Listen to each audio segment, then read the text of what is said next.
Hello, everyone. I'm Jim Garrison, and I want to welcome you all to day 93 of Humanity Rising. Every day since the 22nd of May, with only a few exceptions, we have been coming together, Ubiquity University, with about 400 partners from all over the world to provide an open space Monday through Friday between 5 o'clock and 6:30 p.m. Central European time, so that people worldwide can come together and share their experiences of how they're navigating through this extraordinary pandemic that has put almost all of us into some form of lockdown, some form of social distancing. And it's a pandemic that has been going on for nearly 7 months now without respite.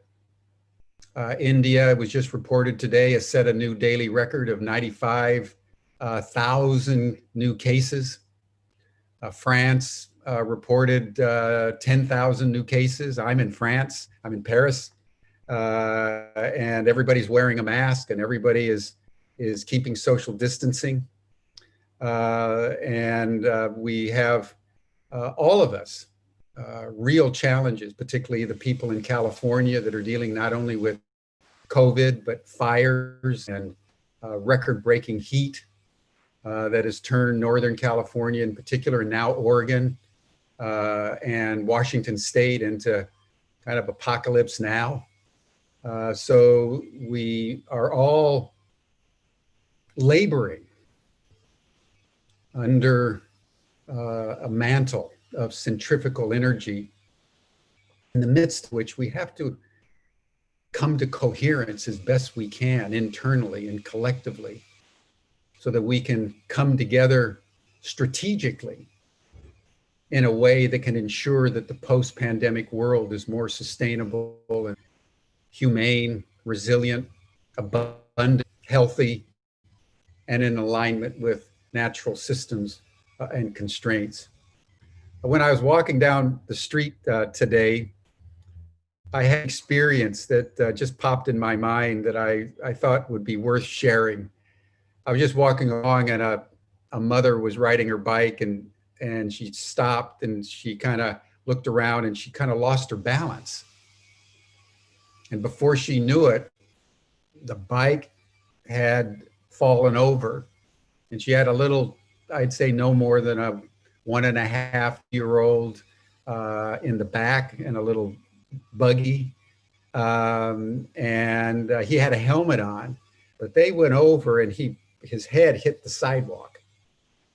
And I was just far enough away to see it and to start at it. And the amazing thing is, by the time I got to the bike to help the little baby and the mother up, probably another 7 or 8 people had made it to the bike at the same time.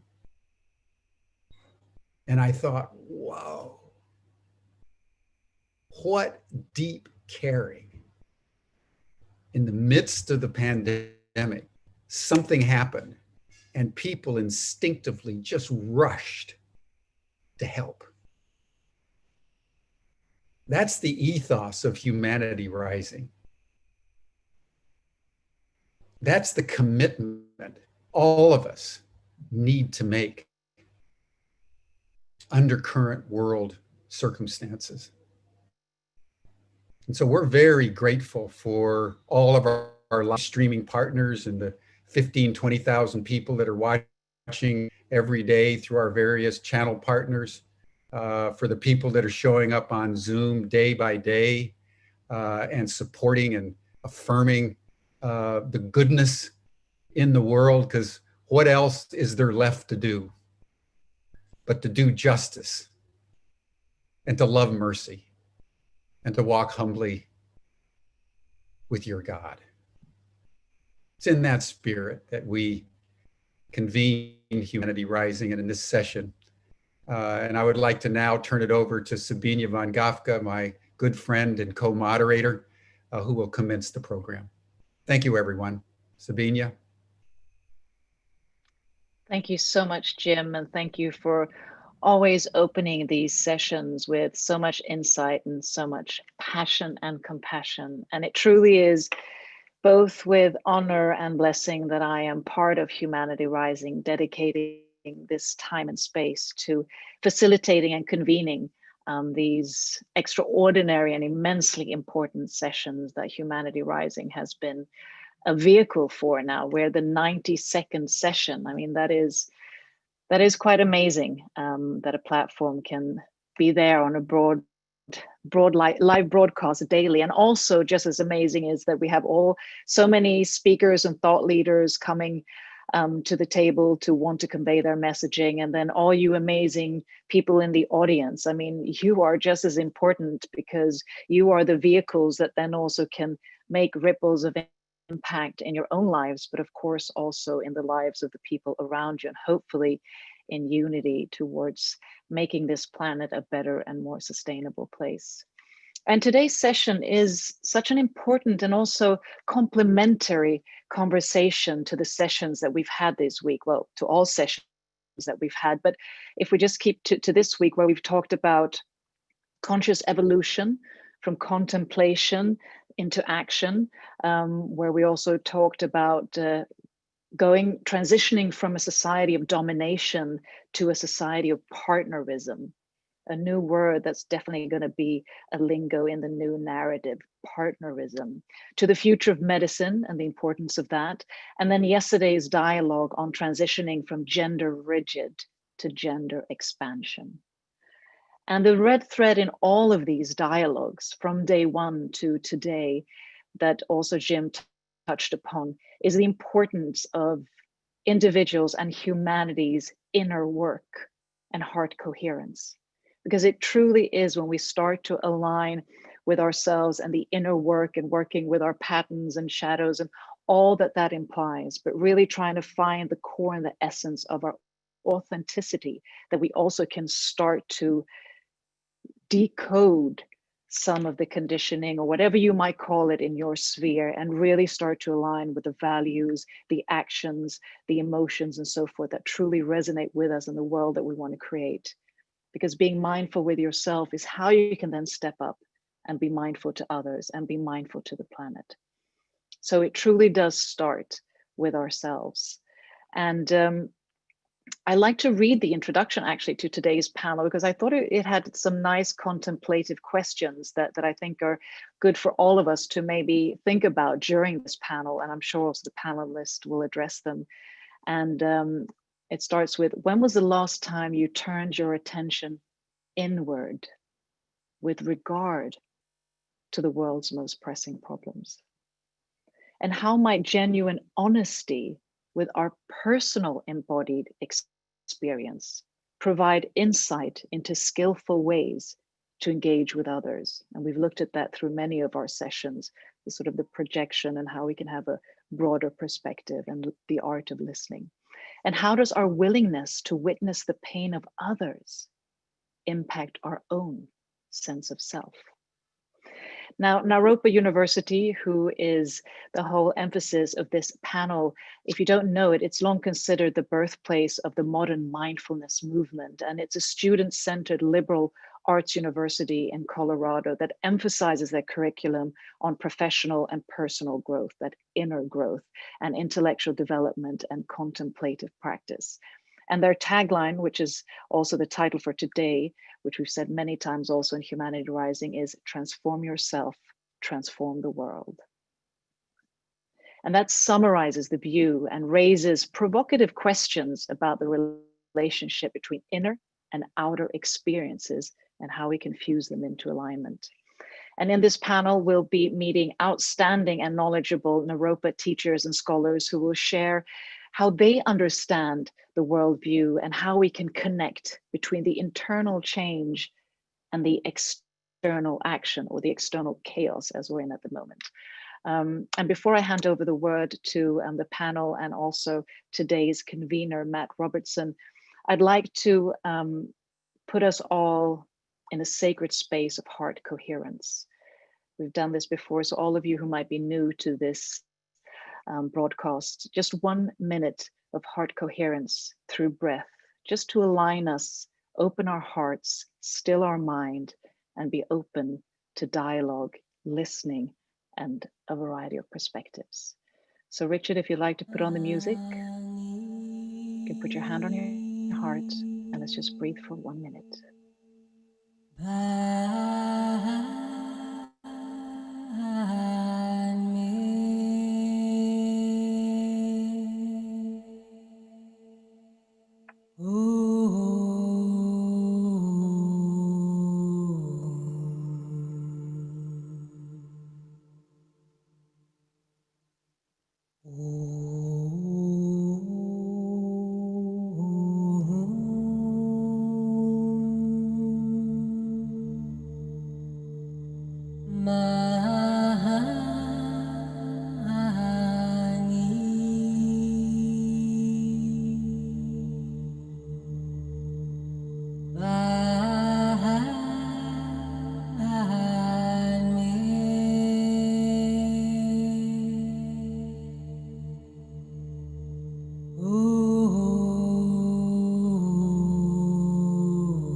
Thank you for participating in that 1 minute heart coherence.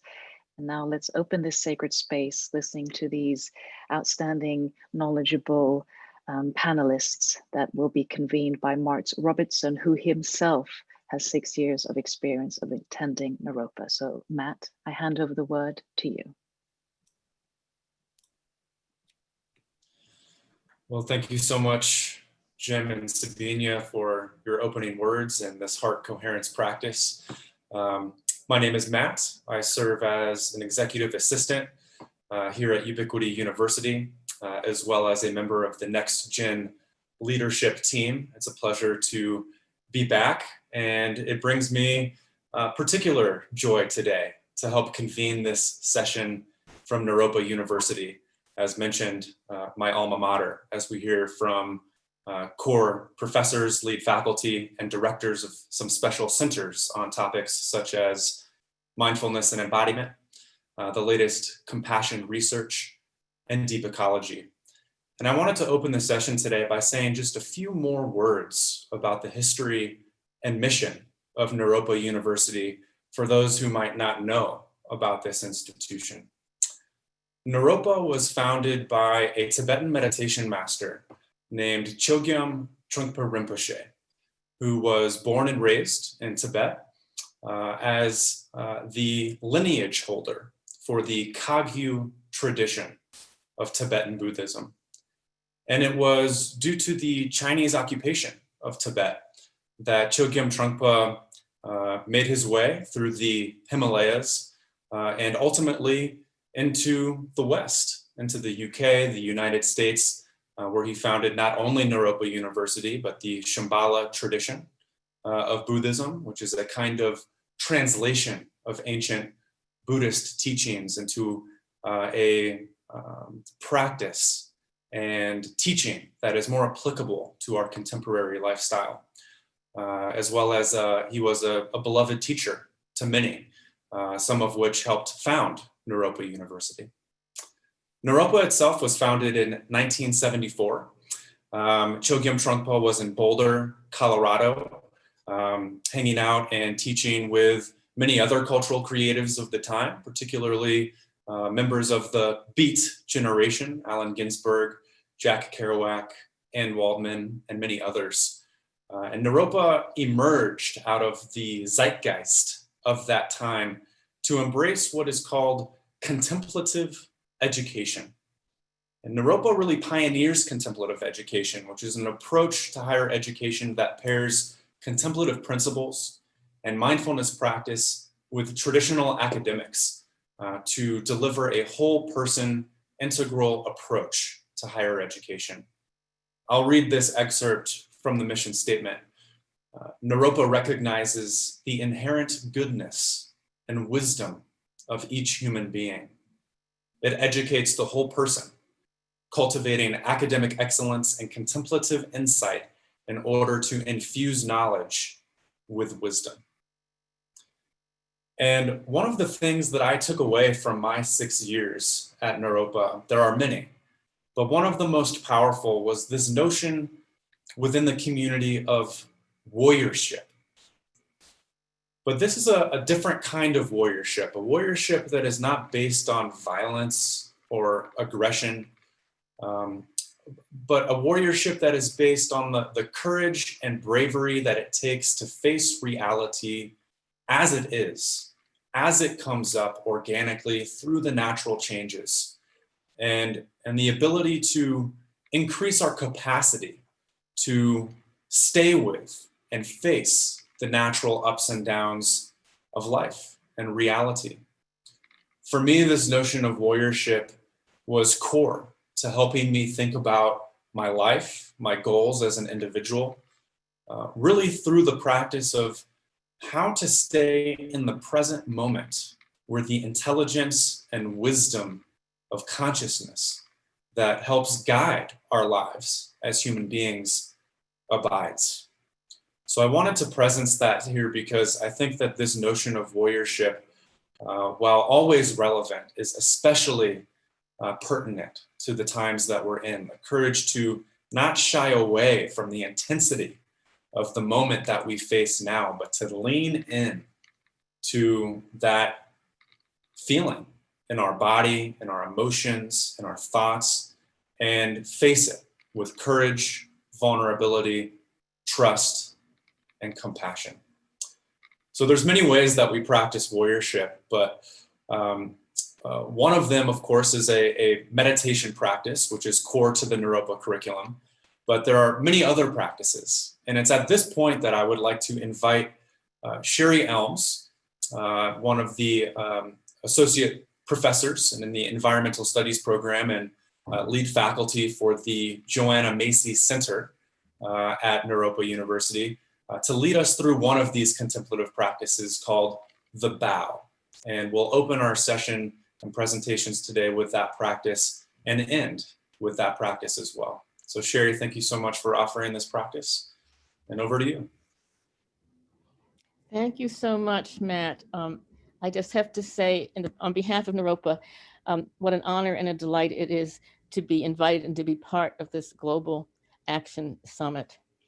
And if I may, before I introduce and we do the bow together, I would just like, here at Naropa, we're located in the Colorado Plains area where the mountains meet the plains.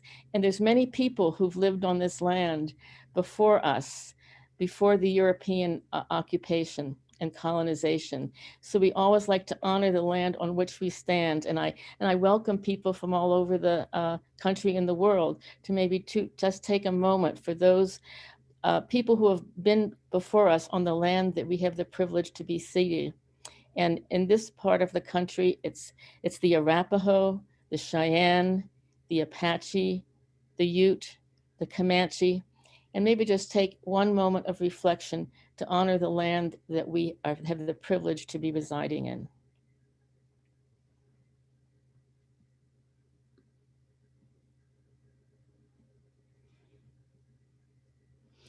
So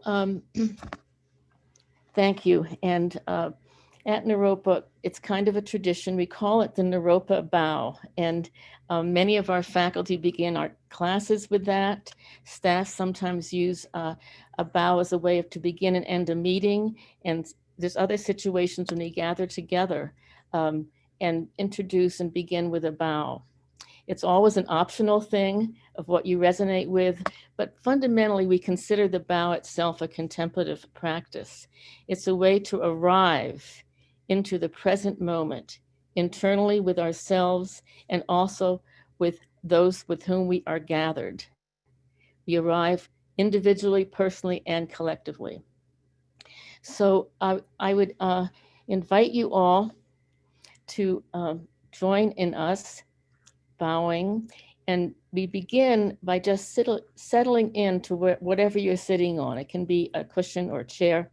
It doesn't really matter, but having that sense that you're upright like a tree, not rigid, but like a tree. A tree is rooted in the earth. So the earth is just rising up to support us in our sitting upright. And we extend that analogy of the tree up into the sky above us. So we're flexible, and yet we're holding our posture and relaxing.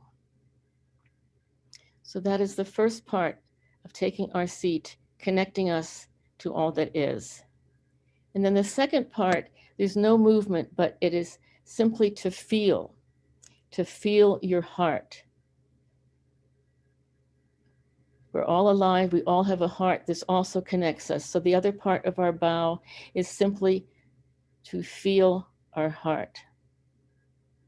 And then as we gently move forward, it's a gesture, it's an offering. And it's opening up to our own presence and openness. So let us do that together with the sense of offering and opening our authentic self.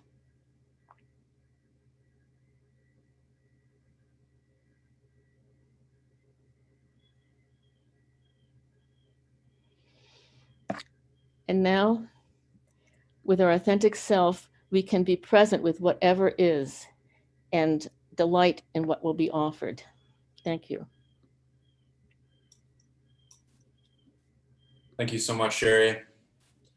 It's at this point that I would like to have us begin with our presentations. We'll have 3 presentations, and I would encourage you, if you have questions for our panelists about the presentation or their work, that you submit your questions to the Q&A function of the webinar. We'll move through all 3 presentations concurrently, and then we'll save those questions for the end so that we can ask panelists anything that comes up. So I would now like to introduce Carla Mueller, who will deliver our first presentation. Carla is the program manager of Naropa University's Center for the Advancement of Contemplative Education and an instructor in Naropa's Core College and Graduate School of Psychology, with a primary focus on the exploration of meditation, mindfulness practices, and embodiment. She is particularly passionate about the ways in which spiritual and contemplative communities can come to understand multiple ways of being and how we embody and utilize space as a means to personal and universal liberation from oppression. So entitled Bodies Rising, I now invite you, Carla, to come and give your presentation. Thank you so much. Thank you, Matt. Thank you so much. It feels so good to be with all of you and to be part of this. So much heart gratitude. Thank you. And thank you, Sherry, for leading us into that bow and helping us to come into our bodies and into the present moment. So again, right now, let's just really take our seat in that relaxed, upright way as a way to be with ourselves, each other, and to tune in to our bodies, to our bellies, to our hearts, and our minds. So just tune in. And as you're tuning in, just please bring your awareness to the idea of humanity rising, the title of this global summit. Just think about it for a moment. And when you think about it, what do you picture? What do you envision? Are you a part of that vision?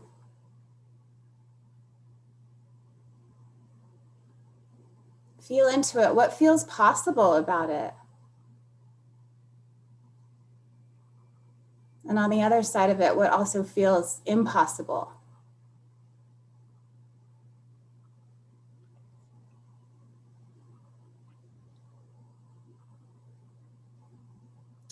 So the title of this segment is Bodies Rising, with the idea that In order for humanity to rise in its various expressions, also requires a simultaneous awakening of our individual bodies that form the collective bodies.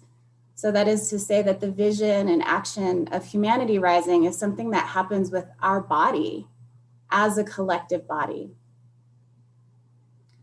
So that said, you know, if we don't understand how to listen and learn from our own individual bodies, then how can we really truly come together and rise up as a human collective? Our bodies are really the key in humanity rising.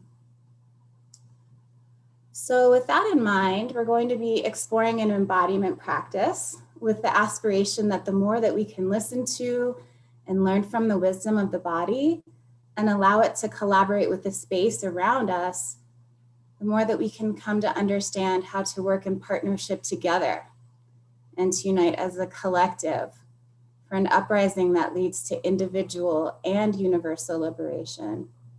So universal in the sense that it's not just people that are being liberated, but it's all of life that's being liberated, and our earth, and our cosmos for that matter. Everything is connected. So before we get started in our practice, I want to mention the idea of embodiment and what it means within the context of the practice that we'll be exploring together. And so yes, we will be using our bodies. And so when I speak of embodiment today, I'm not just referring to moving our bodies around in a mindful way, which is wonderful and great, but more in a sense of how can we notice, how can we acknowledge, how can we feel, and maybe even harmonize with the wisdom of the body as a means to tune into the subtle and intimate details of not just our body, but our environment, our earth, and the space around us. So really, I'm referring here to a sense of inner knowing, inner activation, inner activism that provides us with the information and tools to propel us into individual and communal transformation. So let's get started with this practice. So again, just really feeling back into the sea, coming back into the present moment. I've said some things, so you can just maybe drop that for a moment and just come back and tune in with your body right now, just how it generally feels, its form, its shape. Just notice the weight of it and notice how it is supported by the earth, that the earth is coming up in union to meet the body. And that's the forces that keeps us grounded, this relationship that we have with the earth. In addition, tune into the space that's around you. So there's space in front of you. Most of us are very aware of the space in front of us because that's what we tend to see. And now lately with Zoom, we're even more in tune with the space behind us. But I'm not talking about what we can see on the Zoom screen, but more feeling into the space behind you and the space that's to the side of you and the space that's above you and underneath you and the space that resides within the body that helps us to be able to move. And with that in mind, we can take a moment to appreciate and notice that without the ground and without the earth and the space, we couldn't move. We actually couldn't exist. So earth, us as humans and people and the sky, this is a package deal. So right there, that points to this inherent necessity of collaboration that's built into our lives. So just take a moment to breathe and bring in the fullness of your body, how it generally is, the earth, the space, and the collaboration that's happening. How beautiful. So again, let's come back to this notion of humanity rising. Bring it to mind. Again, what do you picture? Maybe it's something different now, but just what do you picture? What comes to mind? What do you envision? And just allow yourself to explore, and we're going to use the imagination and just pretend that this particular vision that you have of humanity rising is completely possible. So it's your imagination. So the best as you can, allow yourself to feel into what sensations are arising within you as you immerse yourself into this vision of complete possibility.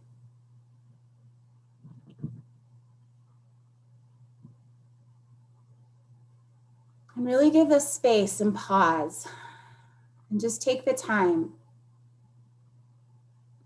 to notice, where are these sensations coming from? The belly, the heart, the head. Maybe it's a feeling in the limbs, or maybe even a space that's coming, that maybe the sensation is coming from the space itself. So right now with the body, you're going to move into the position of whatever this felt sense is. You're going to allow your body to be part of the vision and the feeling of humanity rising. So give yourself room if possible. You could be sitting, you could be standing up, you could be laying down. What's your vision? How would you express it? Let the body be your guide. How does it feel? Maybe it's a posture that's open and expansive, or maybe it's something that's just more relaxed and relieved. So whatever that is, move the body into that position. Exaggerate the quality for a moment, play around with it. You are humanity rising right now. Your body is in the expression of it. And a way you can think of it is if your body was the artistic representation of humanity rising, how would it look? What does it express beyond words?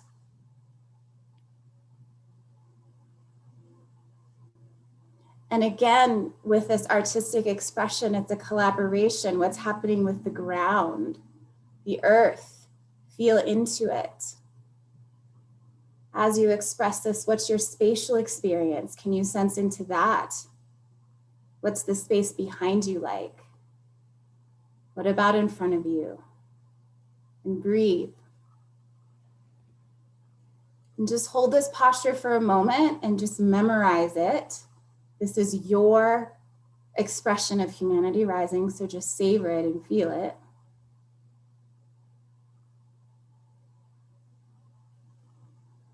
Good, and now just drop it and come back to neutral.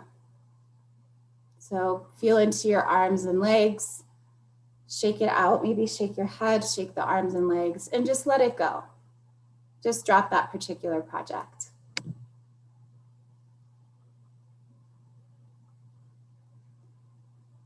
And now again, coming back to this sense of presence, this just generalized feeling of the body, the earth underneath you and the space. And bring your awareness back to the vision of humanity rising, only this time, coming back to what feels impossible about it. So when I'm saying that, maybe think of it of what keeps you or the collective human body, our humanity, what keeps us from being able to rise up? What are the constrictions? What are the blocks? Bring that to mind for a moment.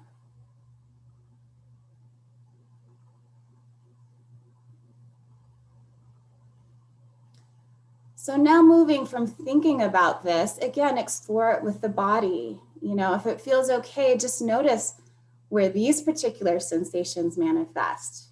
Explore what feels maybe stuck or contracted, unable to rise, oppressed, limited. So now move the body into this more closed, limited, constricted gesture. Again, you could be standing, you could be sitting, you could be lying down. It's not to compare necessarily to where you just were in the other gesture, but authentically, What is your expression right now of this more closed posture? Allowing yourself to express authentically. Because not all works of art are rainbows and butterflies, but rather an expression of humanity and our emotion beyond words. So again, let the body be that work of art.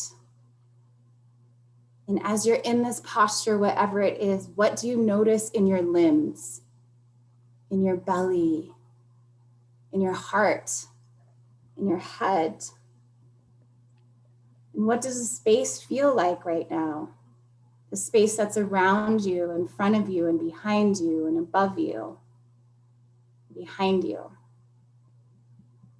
And how accessible is the earth or the ground right now? How do you notice it when you're in this posture? So for a moment, again, memorize, hold it, this posture, exaggerate it even a little more if you can. Really allow yourself to get into it. And drop it. And just come back to neutral, feeling into the limbs. Shake it off if needed.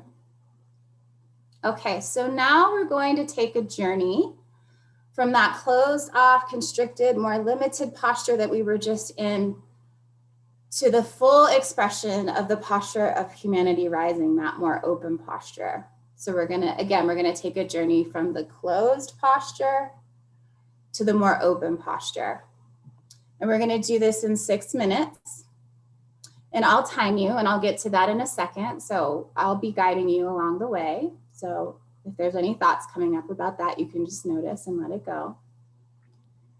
And really, I want to emphasize that the main point of this practice is to notice the journey along the way as you move from closed to open, as you move from the impossible to the possible, from the constricted to the liberated.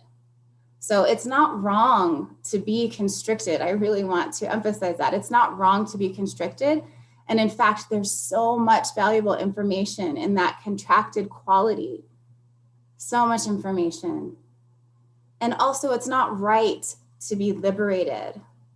This isn't about right or wrong. It's about what really is, that warriorship that Matt was talking about. What's really happening. This is about the journey and how you can collaborate with the space that you move through, and to notice how it can guide you through the mystery and through the unknown. Okay. So go ahead and find yourself in the posture that we were last in. So that closed posture, go ahead and move into it. Or actually, before you do that, I'm sorry, look at me and look at the screen. So what will happen is you'll be in the closed posture, and to begin your journey, there'll be a beginning, middle, and end of your journey. So at the beginning of your journey, I will ring this bell to signify to you that your journey has begun. Then when you are halfway to the middle of your journey, I'll ring the bell again to let you know that you're halfway to the middle of your journey. And then I'll ring the bell again when you're at the middle of the journey to signify that. And then I'll let you know when you're halfway to the end of the journey. I'll signify with the bell. And then I'll give you 30 seconds before you're at the full expression of the end of your journey. And then I'll ring the bell twice to let you know that you're at the end of the journey. So that's how this will unfold. Okay. So now please go ahead and find the posture of the constricted, closed posture.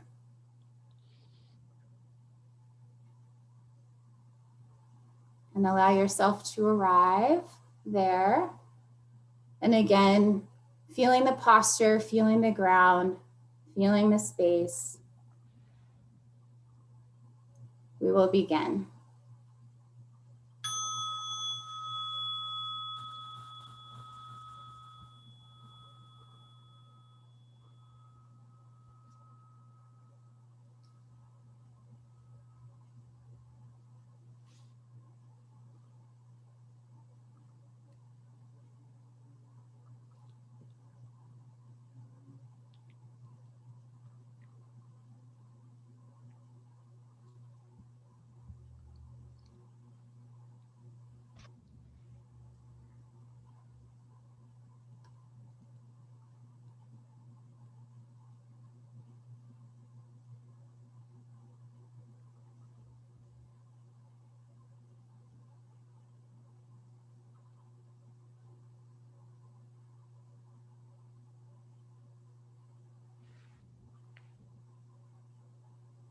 So again, feeling into the space as your guide,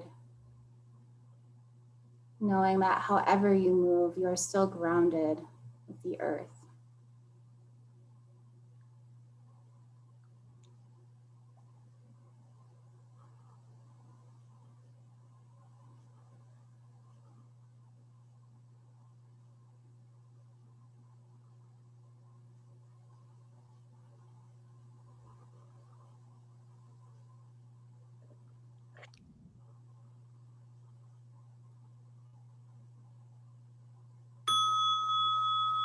So now you are halfway to reaching the middle of your journey.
Remembering to breathe.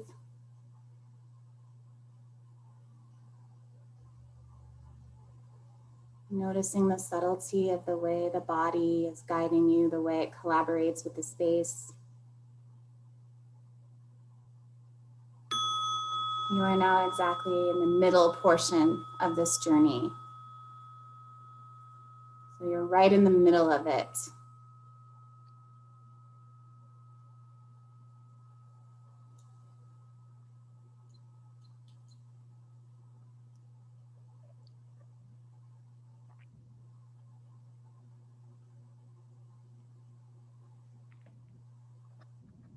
Let yourself just be in the middle, in the thick of it, in the middle of this journey.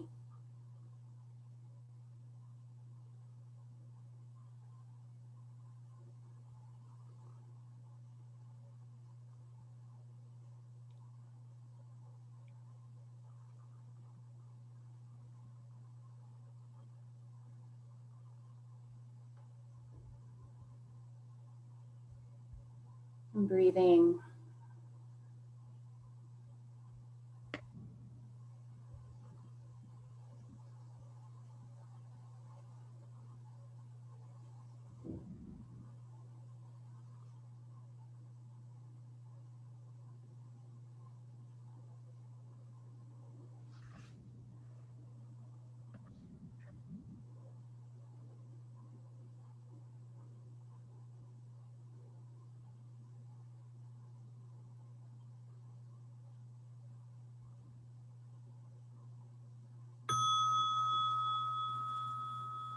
So now you are halfway to reaching the end of the journey.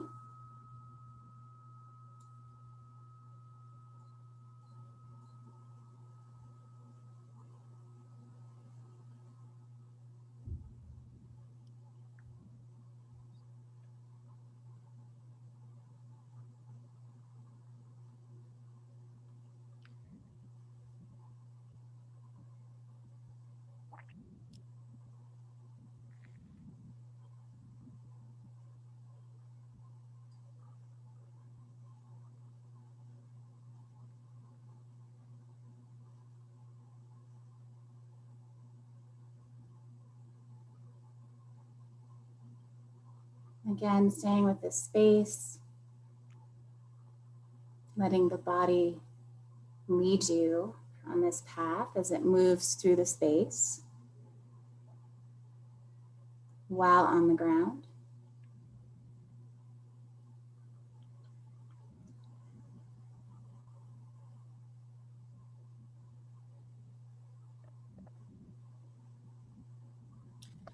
So you have about 30 seconds to the end of your journey of the full expression of humanity rising.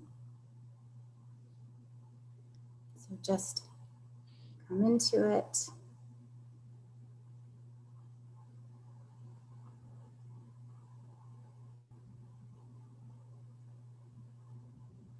And now you'll land, you've arrived. And just hold that posture and savor it. It was a journey to get there. Noticing again what's happening with your body, your sensations, space, the ground. Feel it. And now let it go. Just drop it. Come back to neutral. And breathe. And come back to your seat. Come back into this present moment. And breathe and pause and just allow the cells of your body to absorb the experience.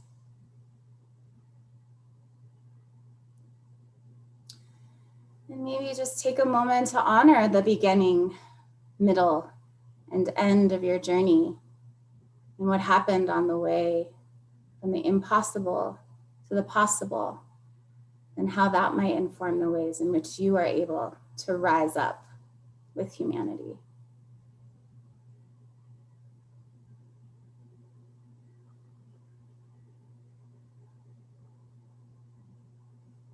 Thank you.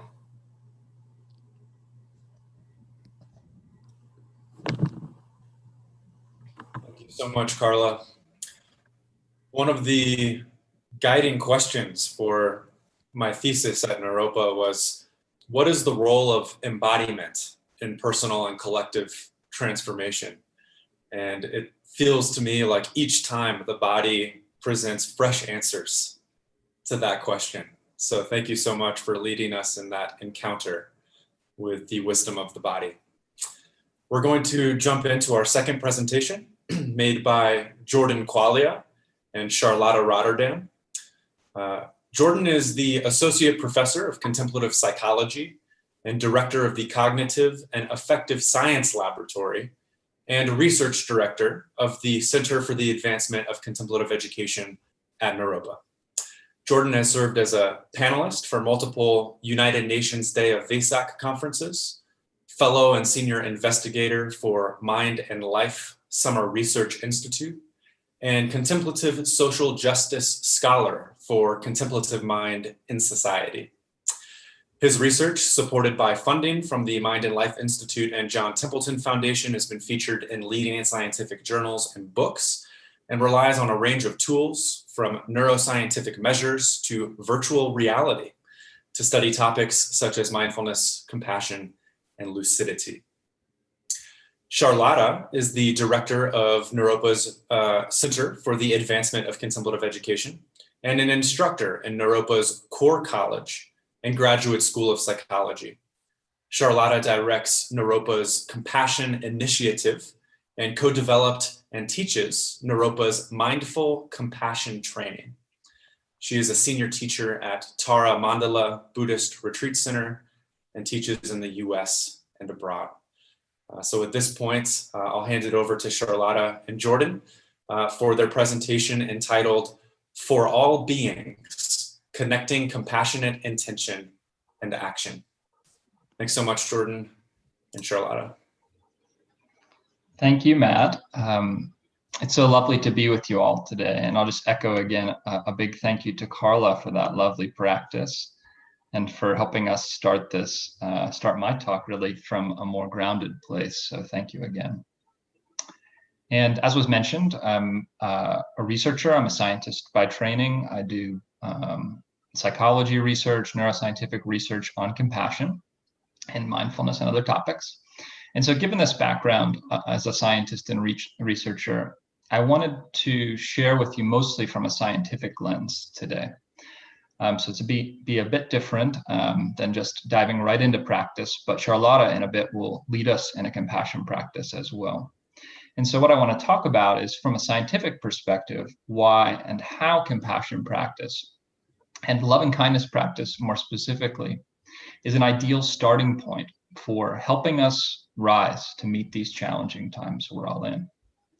For as Jim said, for these practices, I think, are really helpful for cultivating and nourishing this kind of heart coherence moment by moment in these times. So firstly, I think it's important to name again that these are unusual times we're living in. And one of the clearest aspects for me of these unusual times is that most of the time it seems that our society is sort of sweeping suffering under the rug. But increasingly during these times, I'm noticing that suffering is just more and more out in the open. It's a feature of our experience anytime that we tune in, not just to the news, but even to social interactions with loved ones, friends, strangers, when we go to the grocery store and have a very different kind of experience than we'd had in the past. And with that suffering more out in the open, we are naturally moved. Our heart is touched, and our empathic response is more activated. You could even say that during these times, for many of us, our empathy is sort of chronically activated. It's sort of a constant feature. Empathy for suffering is sort of a constant feature of our experience. And with that empathy for suffering, for so many of us who are already moved to be of help and of service in the world, comes this desire to do something to alleviate the suffering that we're seeing. But I think, as many of us find, it's not always so simple as just feel this empathy and then move to do something to help. Unfortunately, we find questions quickly arise in our experience, such as, what's the best way to help? How can I sort of maximize my efforts in order to maximize the benefit that I'm creating for others? Or even questions about, can I help in this way without causing harm in other ways? So it's not always such a straightforward narrative for us in terms of how to get involved, how to help in these times. And there's lots of disagreement about what's maybe the most helpful action. So it gets messy and confusing. And as a scientist who studies empathy and compassion, these responses are not that surprising, unfortunately. Research shows that exposure to suffering, whether it's our own or others' suffering, but especially the suffering of others, as well as questions about how to help that arise in that place, can be personally overwhelming and lead to a kind of decision fatigue, and we can call it sort of choice paralysis. And so when we meet a certain threshold of empathy, where the suffering is just so vast, we're encountering more suffering in these times maybe than we have in the past. This can lead to even something that researchers call compassion collapse, where we sort of hit this threshold at which we're not able to hold this pain any longer, and we sort of numb out. So if you're experiencing things like in these times, it can be a really confusing kind of experience to have this, have your heart moved, have this desire to help, and then also to come up against within yourself exhaustion, numbness, and so on. And in fact, research shows that when we experience just this empathic response alone, this can lead over time to a state of empathic distress, where we're personally overwhelmed by the suffering so much that we're unable to actually act in ways that will help to alleviate it. And that more chronically over time, if we stay in this more activated space of empathy alone, we can kind of get stuck. And this can lead to burnout and less likelihood of engaging in the world to take action. So there's been some neuroscientific research on this as well. And one of the interesting findings is that when we're in a state of empathy alone, when we're just empathizing with the suffering of others, the brain gets activated in ways that are associated with pain and with negative emotionality. So maybe that's not so surprising if you've experienced this kind of thing before. But then we can get kind of stuck in this place and not feel like we can regulate ourselves. So that's what leads to that kind of personal overwhelm. We feel the pain, we feel the negative emotionality, and then there's sort of an uncertainty about what to do. And in that space of uncertainty, that leads to emotion dysregulation, or you could say heart incoherence as a result of that. So against this backdrop, I want to share that compassion practices offer a kind of antidote, a clear starting point for doing something helpful in these times. We may not think of our inner practices as action, but I want to frame it that way. And I want to say that compassion practice is maybe the most helpful starting point that we can take in these times, for the very reasons I was just saying that empathy affects us. Because when we're faced with so much empathy, that can lead to sort of misguided attempts, the research shows, misguided attempts to try and control and suppress that empathy response. And these are often very highly effortful strategies that involve kind of constricting our experience in ways similar to how Carla was talking about that constricted embodied state. And so when we're in this more constricted state,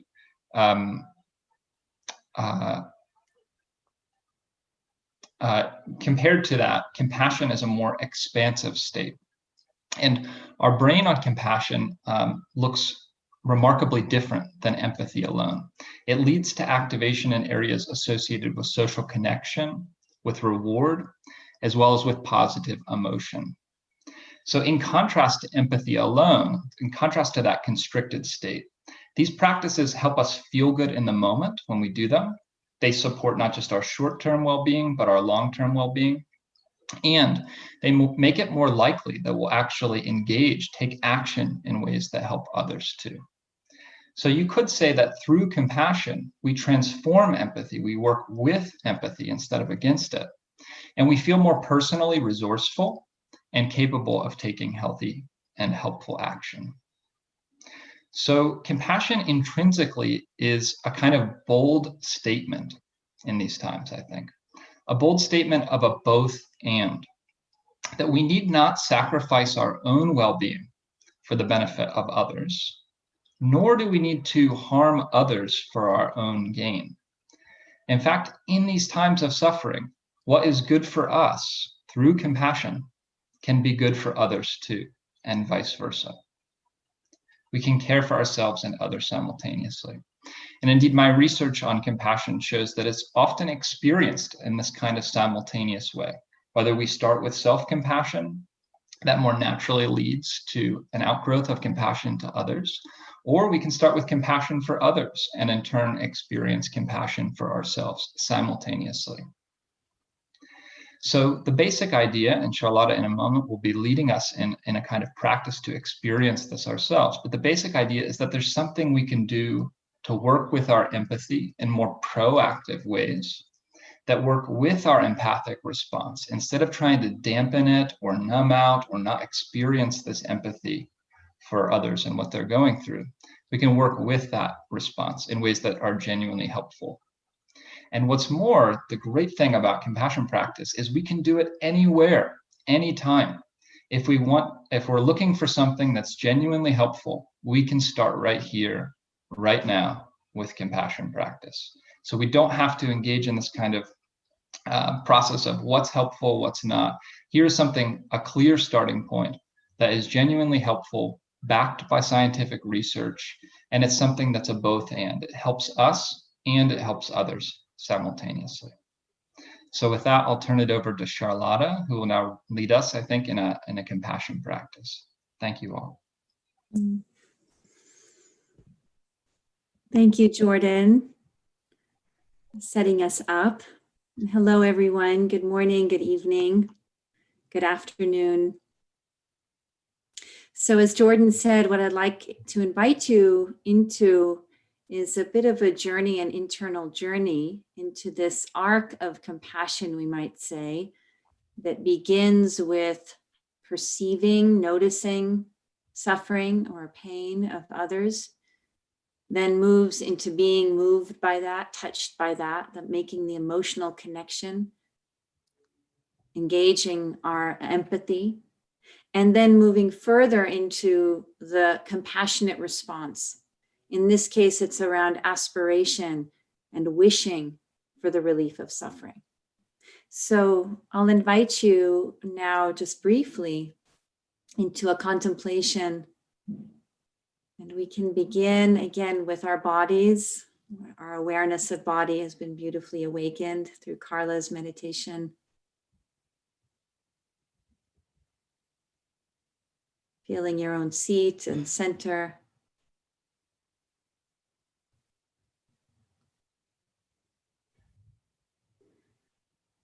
And now I invite you to bring into your awareness a particular experience of pain or suffering that you have witnessed in someone else or in the world. Maybe it's someone close to you who's dealing with a difficult issue, is suffering in some way. Could be a human being, could be a non-human being. Or maybe it's a place on earth or a situation in the world today where you recognize suffering, where you know that pain of some kind is taking place, violence or aggression. Bring to mind something specific.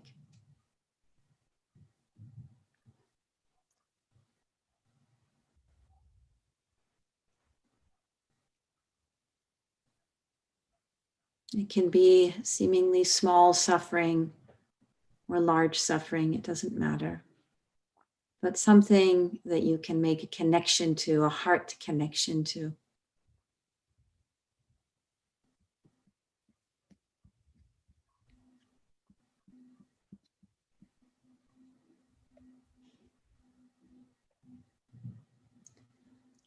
And see this suffering before you. Recognize it. Bear witness to it.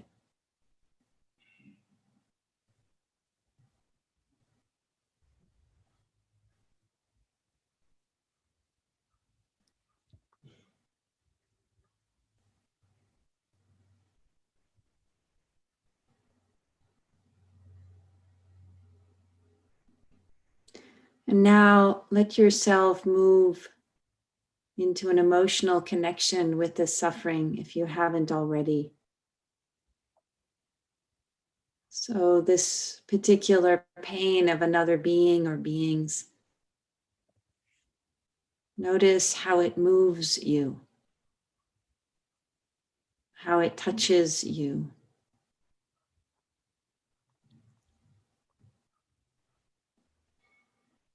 Let yourself lean into it.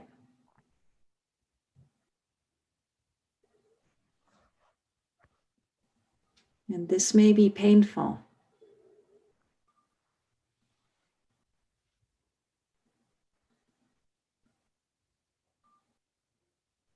But gently let yourself be touched by the suffering you are witnessing.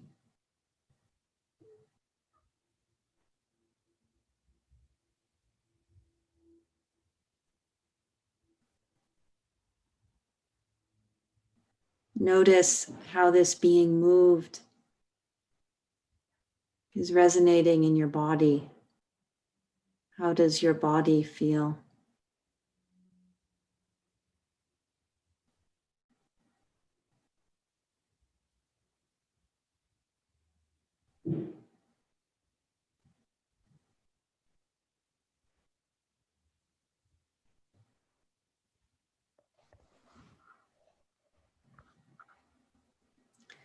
And in this openness of your felt experience, the openness of your heart,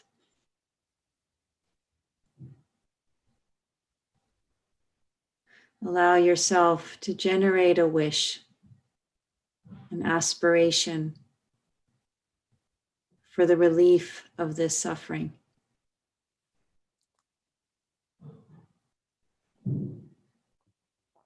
Seeing this being or these beings in front of you, generate the heartfelt wish. May you be free of suffering and the causes of suffering.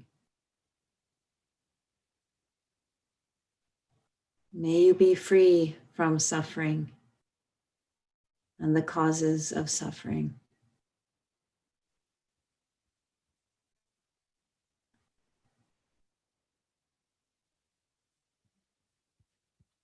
Let this wish arise from within you.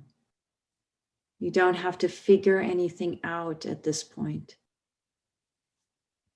but tap deep into yourself, to this heartfelt aspiration. May you be free from suffering and the causes of suffering.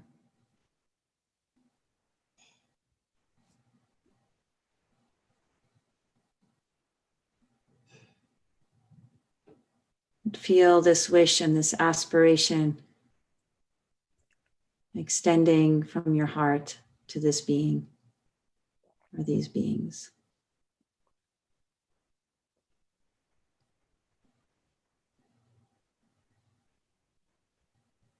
Notice your body, how it feels in this moment.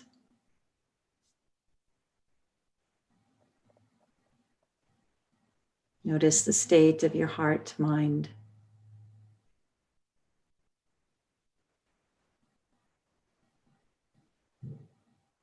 Gently release any visualization,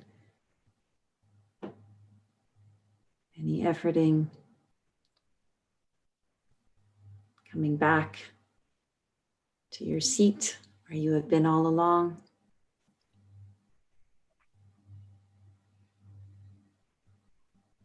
If you've had your eyes closed, feel free to open them. Thank you.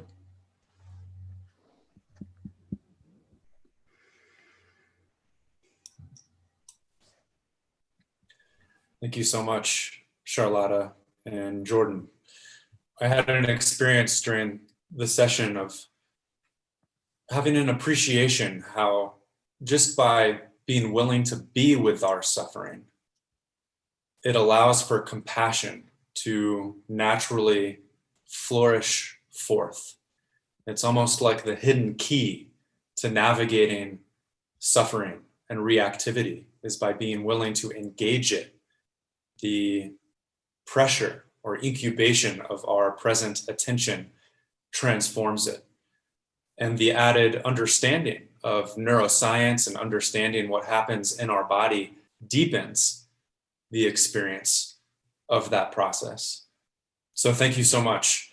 There was a question from the audience, which I hope that we'll have time to pose to you. But at this moment, we will transition to our final presentation and invite Sherry Elms back. Sherry is the Associate Professor of Environmental Studies, Master's in Resilient Leadership and Ecopsychology at Naropa University. She is faculty lead for the Joanna Macy Center and a facilitator of the work that reconnects, the root teachings of Joanna Macy. She is a student of Naropa University's founder, Chogyam Trungpa Rinpoche, and as a senior meditation teacher has conducted and taught meditation retreats in secular and spiritual settings throughout the country and internationally. She is trained with the School of Lost Borders in Wilderness Rites of Passage and with Marshall Rosenberg in Nonviolent Communication, and has presented at numerous conferences and community organizations investigating the interdependence of landscape and psyche and the necessity of personal sustainability. She leads wilderness solos and other nature-based programs that create a deep connection with the power and insight of the natural world. She works at the intersection of nature, contemplative practice, and social and ecological justice. Sherry, welcome back. Thanks so much. And we look forward to your presentation entitled, "What is our responsibility to navigate the turbulent waters of these unprecedented times?" Thanks, Sherry. Thank you, Matt. And I just want to thank Charlotta and Jordan and Carla. One thing that comes up sometimes for faculty is we hear from each other and suddenly we want to take everybody else's classes. So I'm just acknowledging that was coming up for me as I was hearing the previous presentations. And yes, so I do want to talk about a way to hold what we're talking about. What is our responsibility, our ability to respond rather than to react to the turbulent times that we find ourselves in. I know for myself, it seems in the course of one day or even 1 hour, I can go through so many emotions: fear, anxiety, grief, sadness, tenderness, and yes, sometimes joy. There's so much swirling around us. The fires that are burning up the Pacific Northwest of this country, around the world, there's this incredible upheaval, and it feels the hurricanes that are coming out of season, the tornadoes that are happening. And I sometimes have this feeling that, we're on a roller coaster and I want to get off, but I can't. The roller coaster is doing its own movement. And all that I can do is find, where is my anchor? What is the resilience so that I do not react with that habituated part of the mind that Jordan was talking about, and stimulate the part of my being that can really truly respond and take responsibility. So I have found the teachings of Joanna Macy crucial, in fact, even essential to my ability to navigate the inner and outer landscape of my mind, body, my emotions. And the eco-philosopher and Buddhist scholar and environmental activist, Joanna Macy, for all her adult life, is still saying at 91 that we are so lucky to be alive at this critical time in the planet's evolution. With such uncertainty, there is great potential. Her root teachings are called the work that reconnects, coming back to life. Somewhere we humans left life. It's much more the same journey of the wisdom traditions and indigenous understanding is coming back to where we belong, planet Earth. We are not connected to planet Earth. We came from planet Earth, and we are inseparable. We are inherently belonging to this larger cosmos, but we forget. Then we remember, and then we forget. So the word apocalypse, Jim used that earlier, and I hear that word a lot of all that we're seeing around us, but also to remember that the roots of apocalypse are not that everything is coming to an end, but things are being revealed. Nothing new. Things are being revealed that have always been there. And now we are seeing it, and we can become more aware. And what is also being revealed is within ourselves. What is being revealed within ourselves in terms of the pandemic, our isolation? What is happening within us? So we have a story. Maybe it's implicit, maybe it's explicit, but all cultures have really wanted to have or have a story that has given their life meaning and guides them through whatever it is they're doing. And I think that in this country, Joanna Macy talks about 3 stories. One of them is what is happening right now on our history. She calls it business as usual. Consume, grow economically. The measure of a successful society is to get ahead, and the measure of a successful being is to achieve and go further. Happiness, health, sense of well-being are not measured in this society. We are indoctrinated implicitly and explicitly sometimes to forget our inherent connectedness. We buy into consumerism. Maybe if we had a better job, a better relationship, a better something, things would be better for ourselves. But in fact, what we've done is we've promoted a culture of scarcity so that we don't feel like we have enough. And on an inner level, what comes down to it is we don't think that we are enough. Some have called it the trance of unworthiness.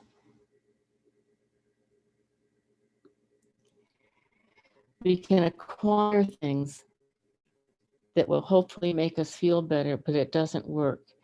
Underneath that, we feel that there is something wrong with us. And the second story is this great, what she calls the great unraveling. And we're seeing that now, clearly. With the climate crisis, the total, our systems of government seem to be breaking down. Violence is skyrocketing. There's a huge input and of gun sales, and we can feel that we're at war with each other. So this has become, it just feels like things are falling apart. And then what she is saying is that this should not be the end of the story. There is this third story that many people are talking about as the Great Turning. And some people have called it the necessary revolution. There's the agricultural revolution, there's the industrial revolution, the information revolution, and now there's some other kind of revolution that maybe can't even be named, the ecological revolution, but it's a collective story. Something is happening right now that's never quite happened before, and it seems unstoppable. She asks the question, Joanna Macy does, how can I be fully present to my world, present enough to rejoice and be useful when we as a species are destroying it? And I think that's a key thing that many of us are asking ourselves. And her framing of the work that reconnects, I find it helpful as a way for people to transform their despair and their apathy into some sort of constructive, collaborative action that is free from the assumptions we're making and the attitudes we have that are threatening the continuity of life on Earth as we have known it. So there's a 4-part framing that she does that fits very beautifully into much of what has been spoken already today. And that beginning is, the first piece is gratitude, that we can always begin with gratitude. We are a living member, a living body of the earth. We are grounded in that kind of mutual belonging. We find more ways to remember, to celebrate, and to affirm this deep knowing that we belong to each other, we belong to the earth. You could call it a revolutionary act, a disruption of everything habitual, when everything in our culture or society, within our own personal circumstances, may be saying something else. There is a place that we can have gratitude. So, so what I would like to suggest as a small little practice here is to engage in this kind of active revolution of gratitude, and take 60 seconds here now. Maybe you could go inward at this point, sit in a comfortable place. Feel your breathing body that's connected to earth and sky.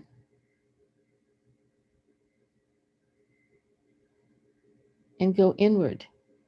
No matter what has occurred in the past, say, 48 hours in your life, inwardly or externally, reflect on something that you are grateful for. It could be as simple as a roof over your head. Maybe you heard a bird call out in the morning that woke you up. Maybe it's a good cup of tea. Maybe a baby smiled at you in the grocery store. It can just be a small thing. But bring that to mind in a very specific way.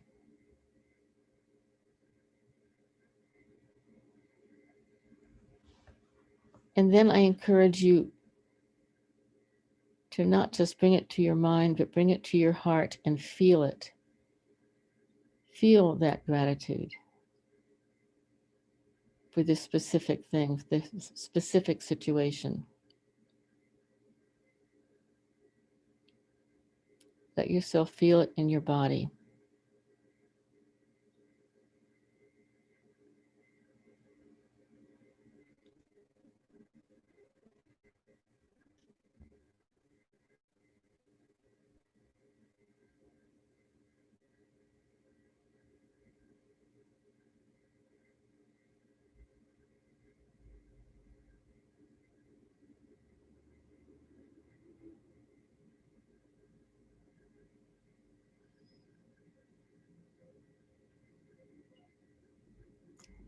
And now, if your eyes have been closed, you can open them, but gently come away from that reflection. Just noticing if there's any shift of how you felt. And moving into the second part of this framing, which is honoring the pain of the world. As been said before, not turning away from this pain. And this takes courage. Allowing ourselves to feel what we feel and not pretend. Thich Nhat Hanh, the Vietnamese Buddhist who was once exiled from his own land, has said what we most need to do is to hear within us the sounds of the earth crying. To hear within us the sounds of the earth crying. And Joanna Macy has said, of all the dangers we face, climate chaos, nuclear war, none is more dangerous than the deadening of our response. It is so easy to numb out. But the true meaning of compassion is to suffer with and to realize the agency of the human heart. What has isolated us in anguish now can open out and deliver us into a wider sense of collective existence.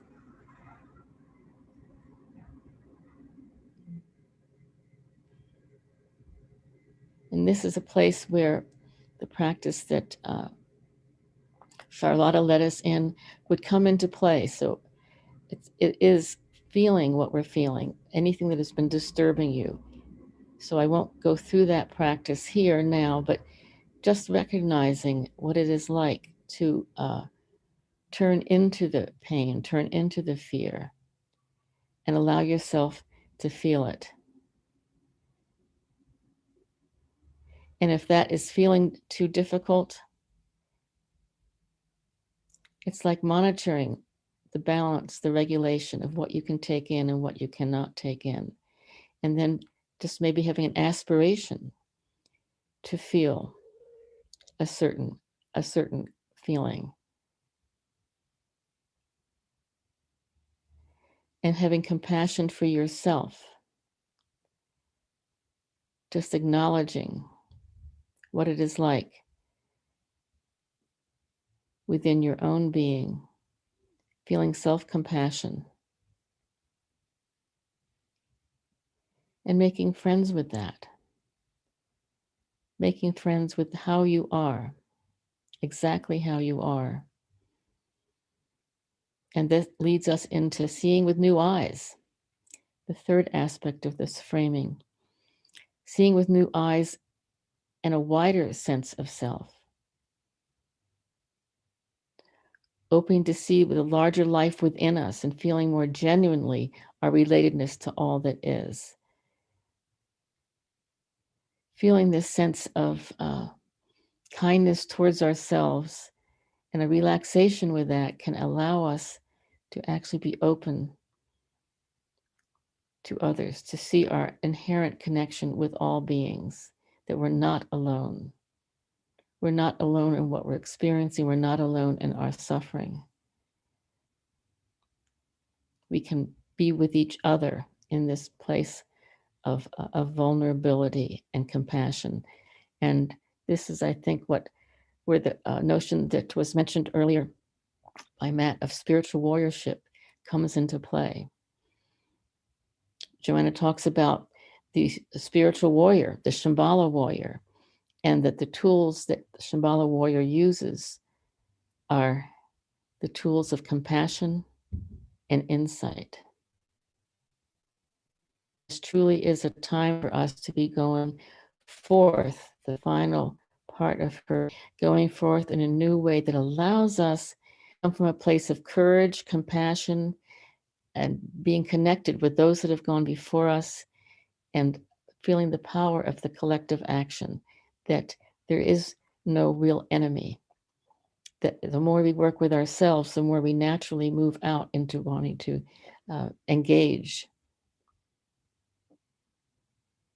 Joanna Macy calls it active hope. Active hope is waking up to the beauty of life on whose behalf we can act. It is the inner activist. We belong to this world. We belong to this world, and when we can experience that, whatever move we make actually has an impact on others. So I think that maybe some of the takeaways here is, what can I do in this moment? What can I do with the rest of my day or tomorrow? And there's that sense that if you feel that something has pulled you away from your roots, which can happen all the time, given what is going on, what has pulled you away from your roots, who you really are, your inherent worth, just pause, just 60 seconds, and feel your breath as the anchor. Your breath that brings you life, that which connects you with all other forms of life. The animals, the trees, and let yourself feel that interconnection. Just being with your own breath connects you with all that surrounds you.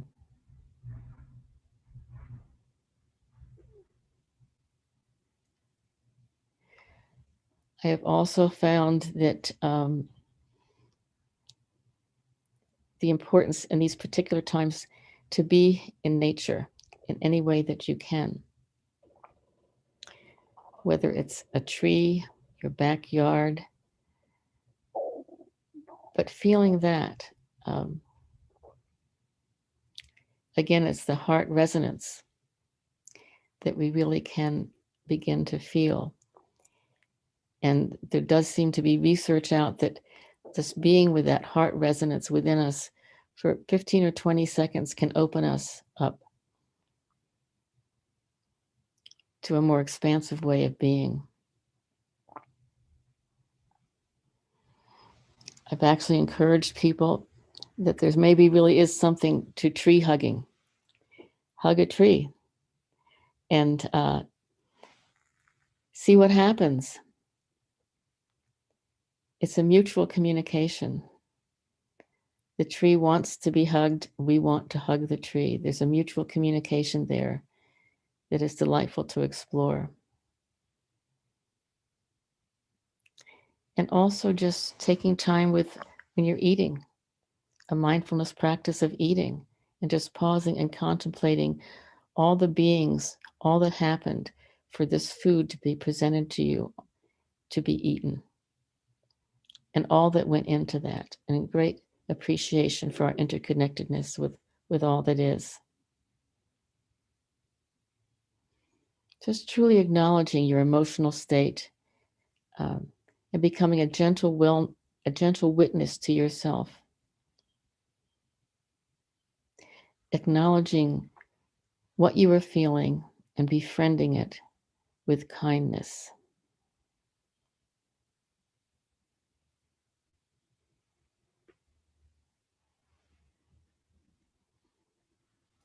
So that's all I'd like to say as the presentation, and maybe we can end this part of our presentation of the panel with a bow as we began. And in this sense, the bow is the closing, so we're still very much connected with earth, sky, with our heart and feeling. But when we make the gesture of bowing this time, have it that we are offering whatever has been accumulated in this time of us being together is offered to all those beings that are suffering. And if one or some particular situation comes to mind as you're bowing, let that be there. That what we are doing is a collective connection, and it's to benefit all beings. So with that, let's bow together if you're so moved.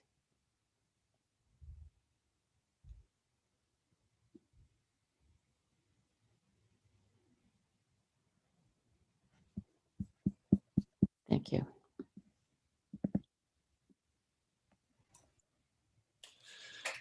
Thank you so much, Sherry. I share in your appreciation for the work that reconnects. It was my privilege to experience the work directly with Joanna down at the Esalen Institute, and spending that week with her contributed to a choice point in my life that ultimately led me to Naropa. So I'm grateful for her and the work, and for I love those Naropa stories. synchronicity machine. Yeah. And unfortunately, we do not have time for questions today, but from the bottom of my heart, wanted to thank you, Carla, Charlotta, Jordan, Sherry, for sharing today. I'll put some links in the chat box if you're interested in following the Joanna Macy Center, the Center for the Advancement of Contemplative Education, and following up with any of our panelists today on their work. So I'll share those slides now, as well as turn it back over to Sabinia to help us close our session for today. So again, thanks to all our panelists, and Sabinia, thank you. Over to you.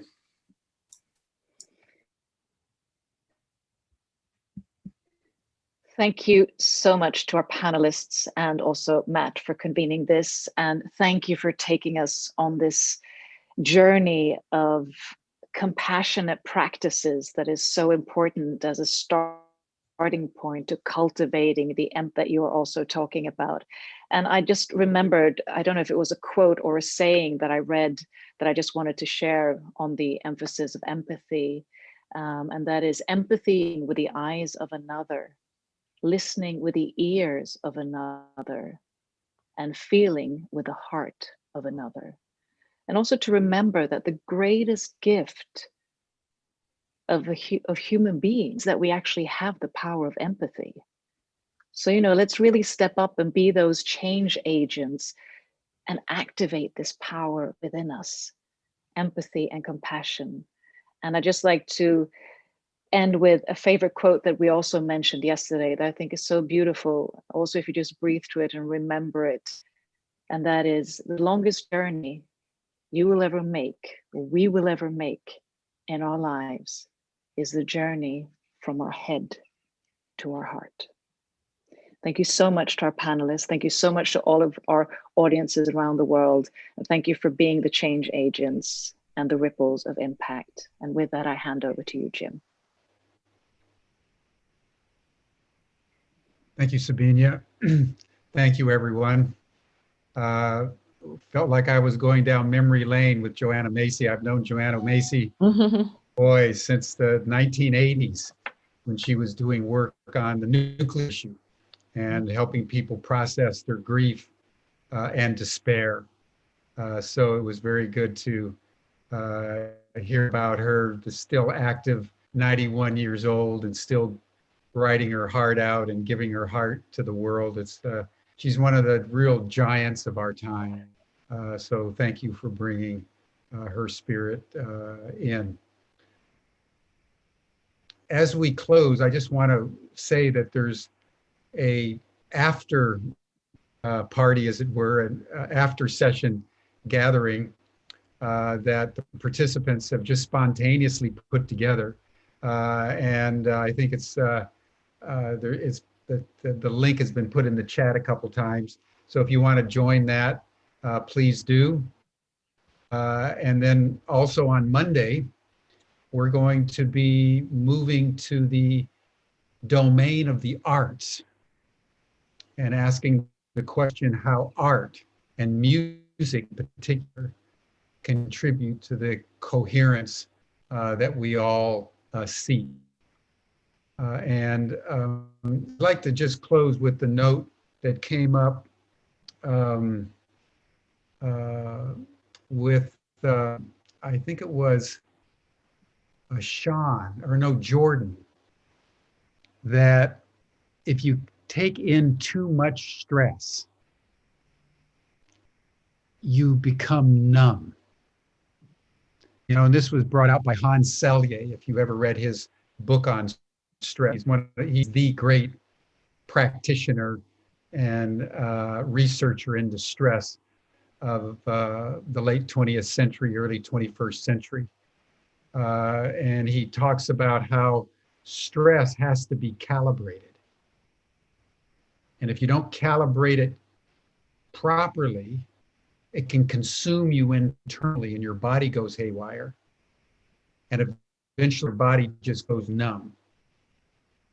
And I remember in the book, he talks about people in the 1980s when Lebanon was being bombed daily by the US or the Israelis, and it was just carnage on the streets.